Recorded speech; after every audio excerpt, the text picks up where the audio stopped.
सलाम दोस्तों, आप देख रहे हैं मेरा यूट्यूब चैनल अतीकुर रहमान। दोस्तों, आज हम बात करेंगे औरंगज़ेब आलमगीर के बारे में। औरंगज़ेब आलमगीर बरसगीर की तारीख का सबसे ज़्यादा कंट्रोवर्शियल किंग गुजरा है। ऐसी कौन सी बातें हैं जो इस किंग को सबसे ज़्यादा कंट्रोवर्शियल बनाती हैं और आज की तारीख में ये हमारे लिए जानना क्यों ज़रूरी है? ये सब जानने के लिए हमें तारीख की गहराइयों में जाकर खुराफात और जानबदारी की धूल को हटाते हुए इस कैरेक्टर को देखना होगा। दोस्तों, आइए देखते हैं कौन था औरंगज़ेब आलमगीर। औरंगज़ेब आलमगीर का असल नाम मुहिउद्दीन मोहम्मद था, जो मुग़ल सल्तनत के 5वें तख्त नशीं शाहजहां के घर 1618 में अपनी आंख खोलता है, जिसकी मां का नाम मुमताज़ महल था, जो शाहजहां को बहुत ही प्यारी थी, जिसकी याद में बाद में शाहजहां ने ताज महल तामीर करवाया। दोस्तों, इब्तदाई तालीम औरंगज़ेब ने घर ही में कुरान हदीस दोनों ज़ुबानों में, फ़ारसी और अरबी में सैफुद्दीन अबू के ज़ेर निगरानी में हासिल की। सैफुद्दीन अबू जो अहमद सरहंदी के पोते हैं। औरंगज़ेब ने बचपन में ही बहादुरी दिखाना, घुड़सवारी और ख़तरों से मोल लेना सीख लिया था। एक दफ़ा शाहजहां ने हाथियों की लड़ाई बलवाई, जो शाहजहां वहाँ पर घोड़े पर बैठकर उसको स्पेक्टेट कर रहा था। इतने में ही एक हाथी ने जो है औरंगज़ेब की तरफ बढ़ा और औरंगज़ेब वहाँ से भागने के बजाय वो भी हाथियों की तरफ भाग निकला और जाकर सीधा जो है उसके सर पे दे मारा। उस हाथी को और ज़्यादा गुस्सा आया और उसकी तरफ भागा और औरंगज़ेब को नीचे दे मारा। खुशकिस्मती से वहाँ पर गार्ड मौजूद थे और यूं ही उसको देखा और उस हाथी को वहाँ से भगा दिया गया। ये सब शाहजहां देख रहा था और बड़ा हैरान था अपने इस बेटे की बहादुरी के ऊपर। उसकी ये बहादुरी देखते हुए शाहजहां ने औरंगज़ेब को अपनी सल्तनत में मदद करने के लिए दूसरी रियासतों के अंदर भेजा, जिसमें दक्कन है, गुजरात है और मुल्तान। उसने इन सब महाज के ऊपर अपने आप को एडमिनिस्ट्रेटिवली और मिलिट्रीली दोनों लेवल्स के ऊपर मनवाया। मगर दिल्ली से जो फैसले होते थे वो इसकी सक्सेस को हमेशा नज़रअंदाज करते थे। वो जब भी किसी विनिंग पोजीशन पे होता था तो उसको विड्रॉ करना पड़ता था, क्योंकि दिल्ली से हुक्म होता था कि आपने विड्रॉ कर लेना है। ये हुक्म कौन देता था? उसका बड़ा भाई दारुशुको, जो शाहजहां के साथ मिलकर ये हुक्म जारी करता था। हमने देखा कि जब औरंगज़ेब दक्कन के अंदर बैटलफील्ड के अंदर होता है और इधर दूसरी तरफ दिल्ली के अंदर रॉयल कोर्ट के अंदर दारुशुको अपनी आराम की ज़िंदगी बसर कर रहा होता है।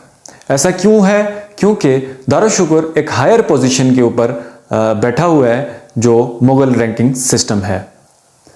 आखिर वो क्यों अपने भाई को ऐसे नीचे लगा रहा है? उसकी वजह यह है कि जब कोई सुल्तान फौत हो जाता है, वो किसी भी अपने बेटे को चूज़ कर नहीं जाता। उसके तमाम बेटे इक्वल राइट रखते हैं उस सल्तनत का।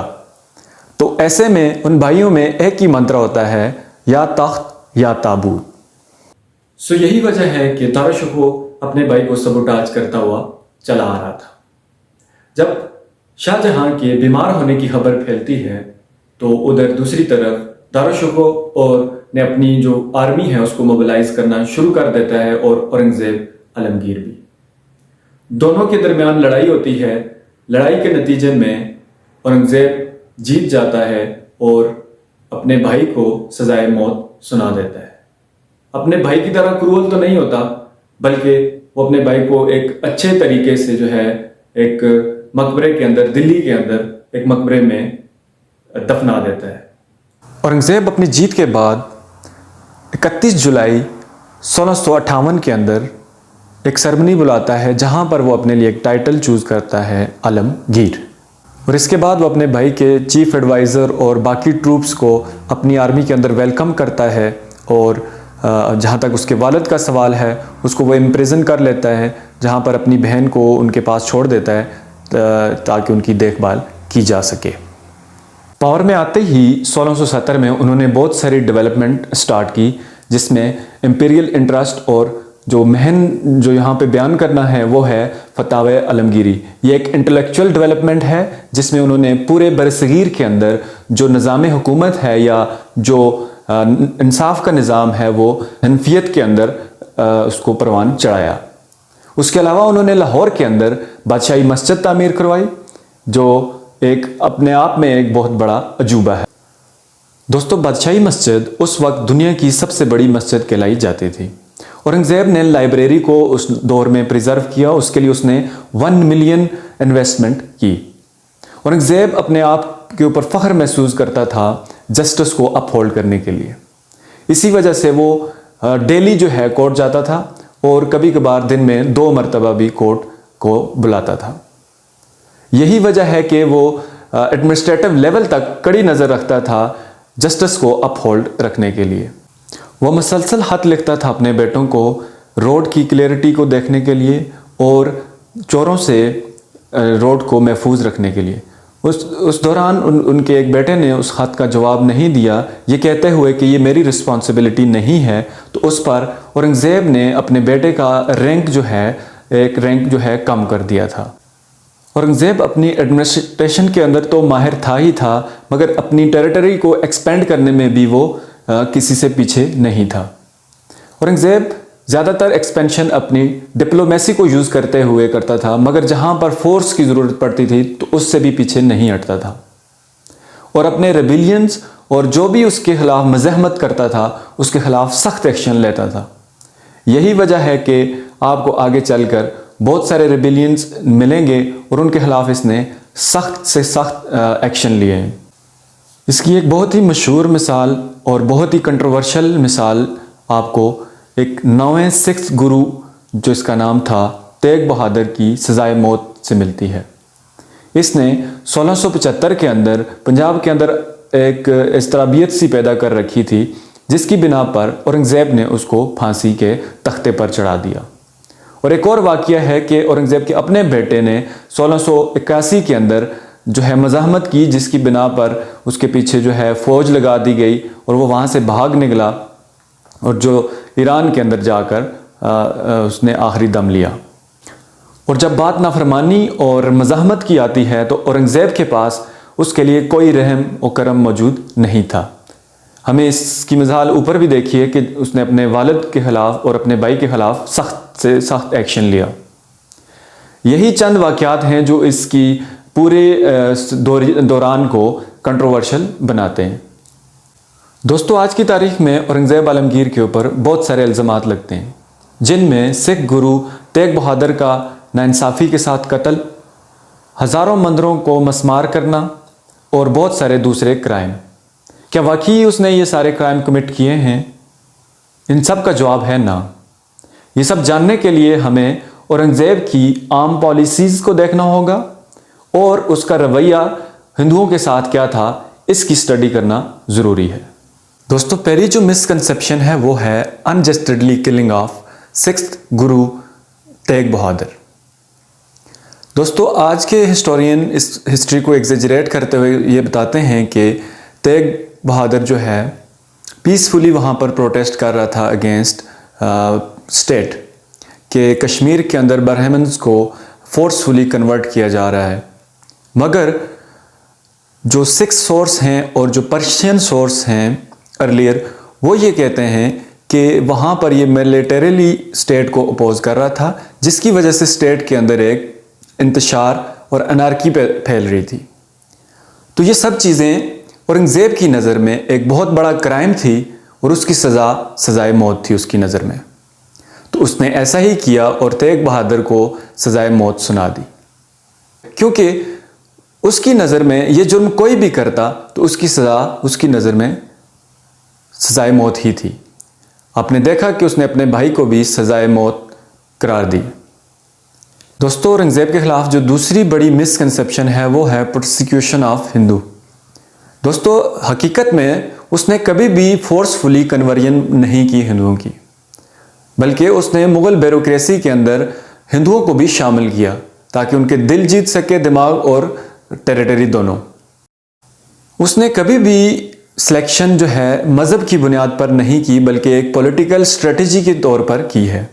सुल्तान बनने से पहले उसकी फ़ौज के अंदर और दारुशुको की फ़ौज के अंदर इक्वल नंबर ऑफ हिंदू मौजूद थे। सुल्तान बनने के बाद भी इनकी जो तादाद थी वो 50% से ज़्यादा बढ़ चुकी थी। उसने बहुत सारे हिंदू जो मंदिर थे उनको अपनी रियासत के अंदर शामिल किया और उनको भरपूर प्रोटेक्शन दी। اور اگر ان مندروں کے اندر کبھی کوئی اس کے خلاف مزاحمت کرتا یا ریاست کے خلاف مزاحمت کرتا تو یہ بھرپور اس کا جواب دیتا، اور اسی وجہ سے کئی مندر اس نے مسمار بھی کیے۔ دوستو یہ سب پروپیگنڈا آخر کر آ کے کولونیلزم کے دور میں شروع ہوتا ہے، جب کولونیل اسکالر جو ہے مسلمانوں اور ہندوؤں کے درمیان جب پھوٹ ڈالتے ہیں تو اس طرح کی ایگزیجریشن کرتے ہیں تاکہ مسلمان اور ہندو آپس میں لڑ پڑیں۔ وہی ان کا جو پرانا وتیرہ ہے کہ ڈیوائیڈ اینڈ رول، تو اس طرح مسلمانوں اور ہندوؤں کے بیچ میں ایک پھوٹ ڈالی تاکہ وہ یہاں پر رول کر سکیں۔ حقیقت میں اس نے ہزاروں مندر جو ہے اپنی ٹیریٹری کے اندر لائے اور ان کو بھرپور پروٹیکشن دی۔ دوستو تاریخ اس بات کی گواہ ہے کہ اورنگزیب نے زیادہ مندروں کو بچایا ہے نہ کہ ان کو گرایا ہے۔ ایسا اس نے کیوں کیا؟ کیونکہ وہ فالوور تھا اسلام کا، اور اسلام یہ کہتا ہے کہ کسی بھی دوسرے مذہب کی شخصیت یا مذہب کی جو رہنما ہے یا اس کی جو مقدس مقامات ہیں ان کو جو ہے اعلیٰ تر سمجھنا اور ان کو کوئی بھی نقصان نہ پہنچانا۔ دوستو ایسی کیا وجہ ہے کہ اورنگزیب کو سب سے زیادہ کرٹیسائز کیا جاتا ہے اور زیادہ کنٹروورشل بنایا جاتا ہے؟ اس کی ایک وجہ ہے کہ اورنگزیب سب سے زیادہ پرہیزگار تھا جتنے بھی سلطان اس سے پہلے گزرے تھے۔ اورنگزیب 5 وقت کا نمازی تھا اور اپنے آپ کو بہت ساری برائیوں سے بچائے رکھا تھا، جس میں الکوہل ہے اور افیم۔ دوستو افیم ایک ایسی ڈرگ ہے جس نے بہت سارے مغل سلطنت کے فیملیز کو تباہ کر رکھا تھا، اور اورنگزیب نے ایک قرآن کی کاپی اپنے ہاتھوں سے تحریر کی، اور اسی کے ساتھ ساتھ اورنگزیب نے جو نظام نافذ کیا تھا وہ اسلام کا انصاف کا نظام نافذ رکھا تھا، اور اپنے آپ کو ایک اسپرچول لیڈر کے طور پر کہلواتا تھا۔ یہی وہ وجہ تھی جس کی وجہ سے آج کے جو پروپیگنڈا کرنے والے لوگ ہیں وہ اس کو کرٹیسائز کرتے ہیں اور اس کا فائدہ اٹھاتے ہیں۔ اس نے بہت ساری برائیوں کو بین کر رکھا تھا، جس میں الکوہل ہے، افیم ہے، گیمبلنگ ہے اور زنا ہے۔ یہ ساری برائیاں اس نے اپنی سلطنت کے اندر بالکل سرے سے بین کر رکھی ہوئی تھی۔ وہ ہمیشہ مذہبی رہنماؤں سے رہنمائی لیتا رہتا تھا اور کبھی کبھار ہندوؤں کے پیشواؤں سے بھی رہنمائی لیتا تھا اپنے ریاستی معاملات کے اندر۔ دوستو اورنگزیب کوئی کامل انسان تو نہیں تھا، مگر ہم یہ بھی نہیں کہہ سکتے کہ وہ اخلاق سے گرا ہوا انسان تھا۔ مغل دور حکومت کے بعد اس کی شخصیت کو بڑا نقصان پہنچایا گیا، اور اس کی شخصیت کے 2 پہلو ہمارے سامنے رکھے گئے۔ ایک بہت نیک تھا اور دوسرا یہ کہ وہ بہت ہی کوئی ظالم انسان تھا اور ظالم حکمران تھا۔ میڈیا اور آج کے پولیٹیکل لیڈرز نے اس امیج کو استعمال کرتے ہوئے مسلمانوں اور ہندوؤں کے بیچ میں پھوٹ ڈالی اور ایک دوسرے کو جانی دشمن قرار دیتے ہوئے اپنے انٹرسٹ کو بالاتر رکھا، اور معاشرے کے اندر ایک اضطرابیت سی کیفیت کو پیدا کرنے میں ایک اہم کردار ادا کیا۔ دوستو ان سب باتوں کے ہوتے ہوئے وے فارورڈ کیا ہے؟ ہم آگے کیسے بڑھ سکتے ہیں؟ آگے بڑھنے کا صرف ایک ہی طریقہ ہے کہ اس کریکٹر کی دونوں امیج کو ڈیلیٹ کرتے ہوئے اس کو کسی مذہب کے ساتھ جوڑے بغیر، بلکہ اس کو ایک ہسٹوریکل کریکٹر کے طور پر رکھتے ہوئے ہمیں آگے موو کرنا ہوگا، کیونکہ ہم جانتے ہیں کہ ہم میں سے کوئی بھی پرفیکٹ نہیں ہے۔ ہر شخصیت کے اندر اچھے برے دونوں کریکٹر موجود ہوتے ہیں، اور ہمیں دونوں سے سبق سیکھتے ہوئے آگے موو کرنا ہوگا۔ آخرکار 1707 میں یہ تاریخ کا یہ کریکٹر اس دنیا سے الوداع ہوتا ہے اور ہمارے لیے ایک سبق چھوڑ کے چلا جاتا ہے۔